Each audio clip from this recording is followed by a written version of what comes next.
The drum set is like a safe, you know. It holds all your gold, and you have to unlock it by the combination number 4, 4, 4 to 8 times. 3 on the snare, 2 on the high tom, and 3 down here. 3 and 3.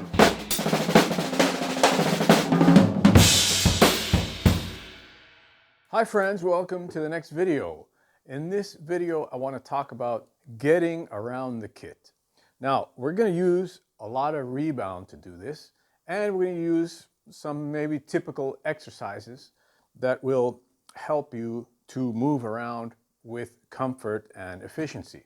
Now, I posted a video about angling my snare down like this, and I didn't know it would cause such a lot of confusion or controversy, actually, because I'm shocked that people had never thought about it, and were setting up, instead of tilted down, tilted like this, or straight.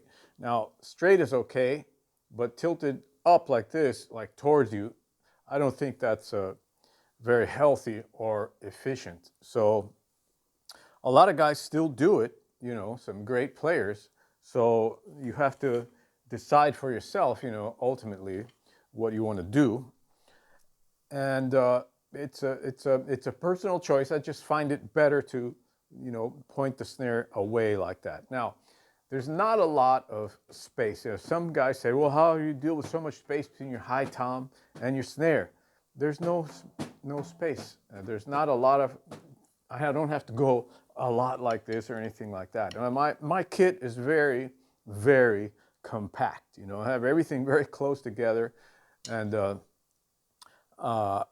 it's very efficient for jazz, for Latin, for a lot of things. So I'm just going to give you now some exercises that you can do if you're just starting out on drums, and then a little bit more advanced exercises, okay?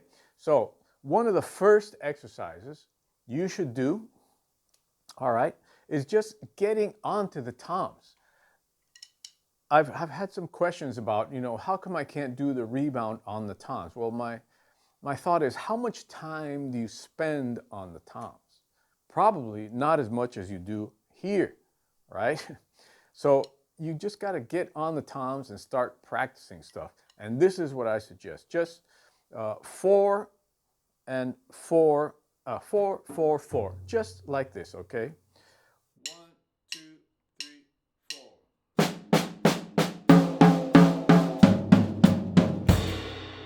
Okay? Real simple like that. To get used to the different surface tensions, okay?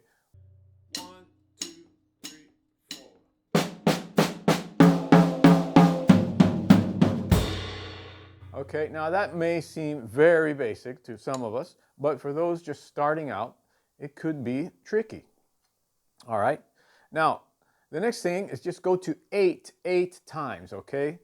1, 2, 3, 4.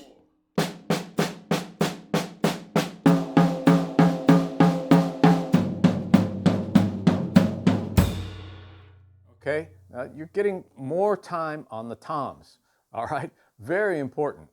Now, what I would also do is just spend time up here and down here. So like this. 1, 2, 3,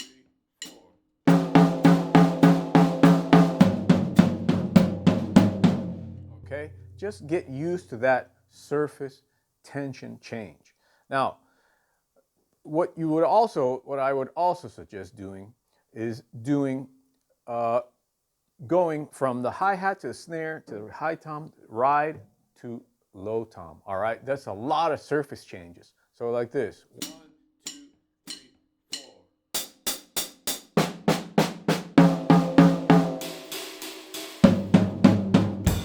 All right, don't worry about putting it in time or anything like that. You're just doing surface change exercises, okay? If you have a side snare, then the same thing. Let's just do 4, okay? 1, 2, 3, 4.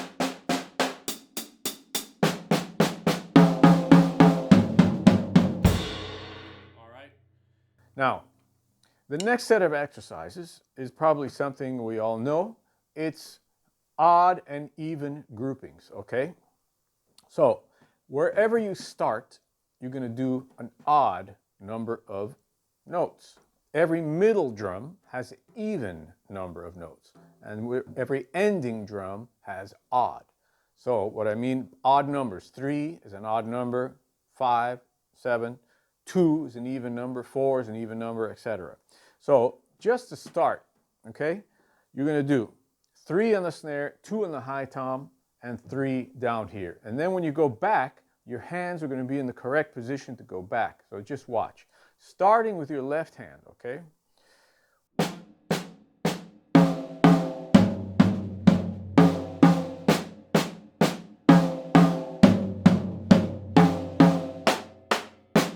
Okay. 3, 2, 3, 2, 3. All right. So a little faster.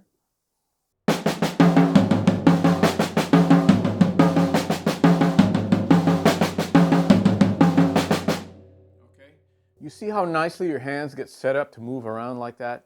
There's no incredible amount of reach here. I don't have to go, you know, nothing like that. The snare tilted down helps me to be in a very natural position when I'm playing most of the time, okay? When I go up here, you'll notice that my hands are still in a great playing position. The snare, the high tom is not like this. It's kind of, you know, not in a huge inclination. But I can go get a rim shot. I can go in the center very easily. You see, I'm in a natural position here. So let's do the next exercise. So I just want you to do 3 and 3, okay? 1, 2, 3, 1, 2, 3, 1, 2, 3. You start out with your left hand. Left hand starts so that you can easily move back and forth. 3 and 3, all right?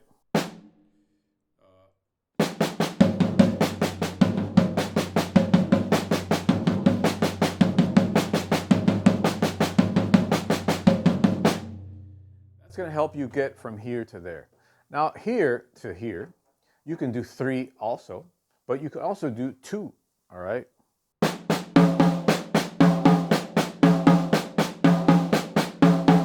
Start with your left hand. Don't go crazy trying to blast speeds right now. All you're doing is getting your muscle memory happening to where all the instruments are, okay? So you can also do 3 here. Okay.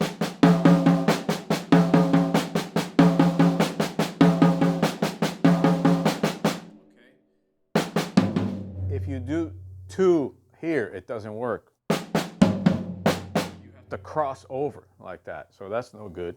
So you have to do 3.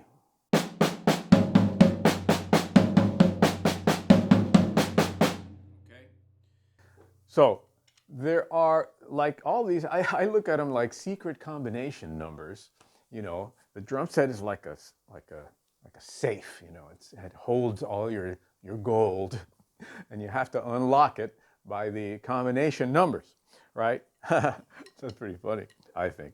So this way, you go 3 also.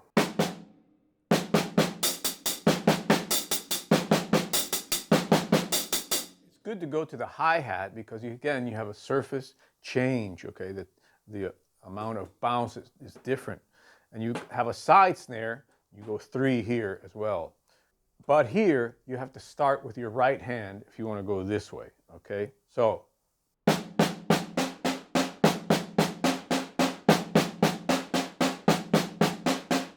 Now I have an additional challenge because I have splashes on my snares, so my, you know, range of playable area is a little bit smaller. But if you don't have that, you know, you can play probably a little bit easier. But it's important to just stay relaxed and do these exercises slowly, okay? So that you just get around the kit. Now, I'm going to do 3 here, 2, and 3, okay?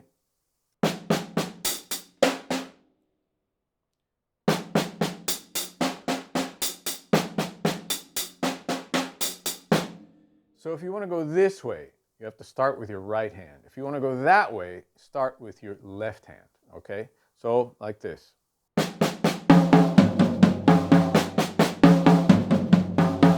All right, this way with your right hand.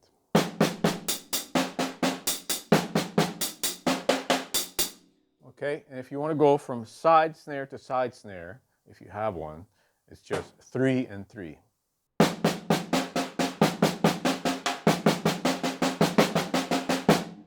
Okay, so I'm just going to play a little bit for you, and you can get an idea of how I'm moving around the kit.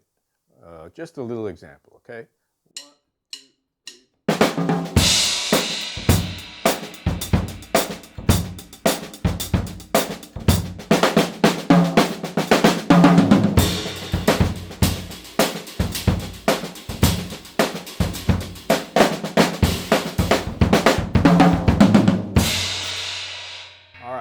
Now, you see that I'm flowing a lot of those motions, okay? A lot of those motions are flowed. Now, if you do the 3 motions this way, it's a really good chance to practice your rebound strokes, all right?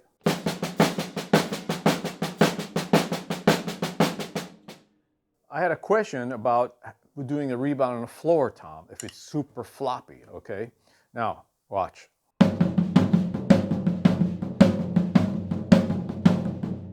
What I'm doing there is using extreme rebound.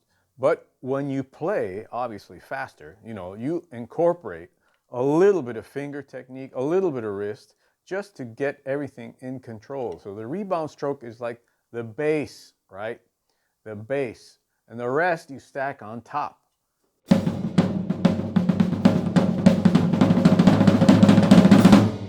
right.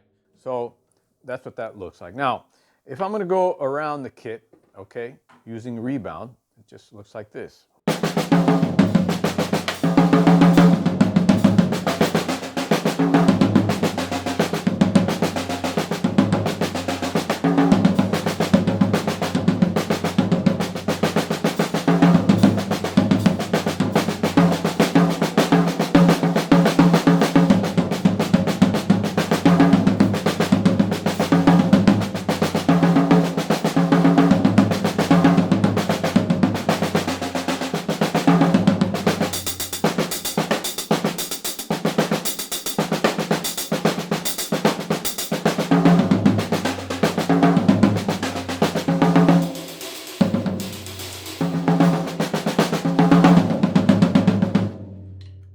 When's the last time you did that? Okay, so spend some time moving around your drum set.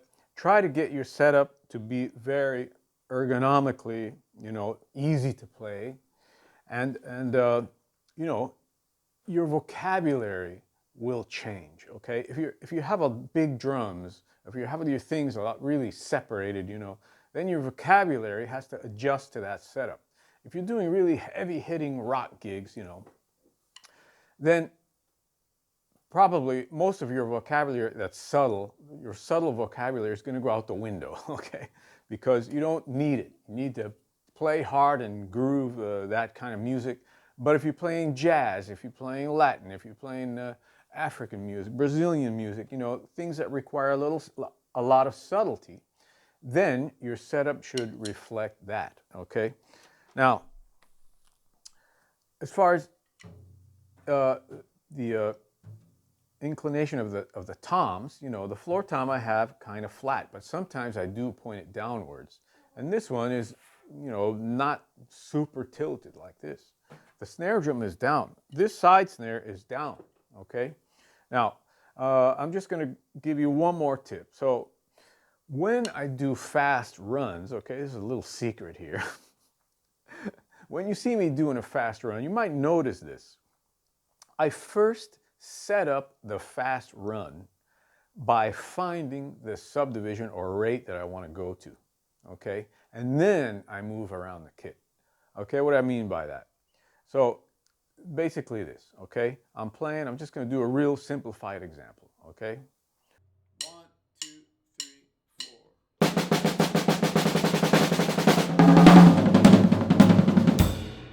Okay, I find the 16th note triplets before I move. Okay, another way I do it is with paradiddle diddle, for example.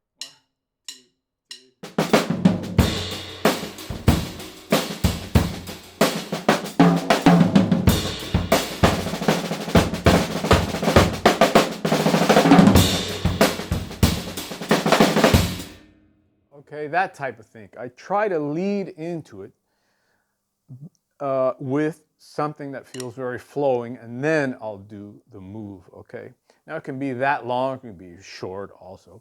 But anyway, you should be able to do this when you get around the kit. Once you get these exercises going, you can do, you know, a little faster, and just a little faster sounds like this.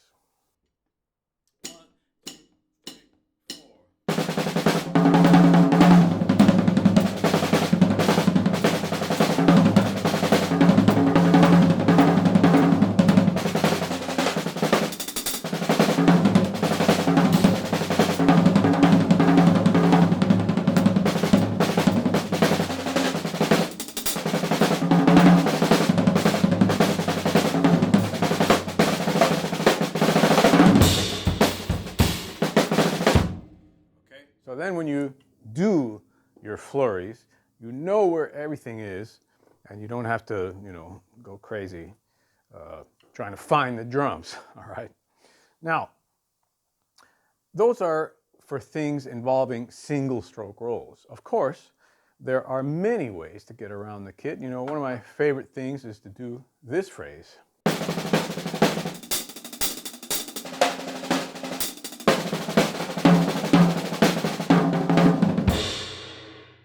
Paradiddle diddle.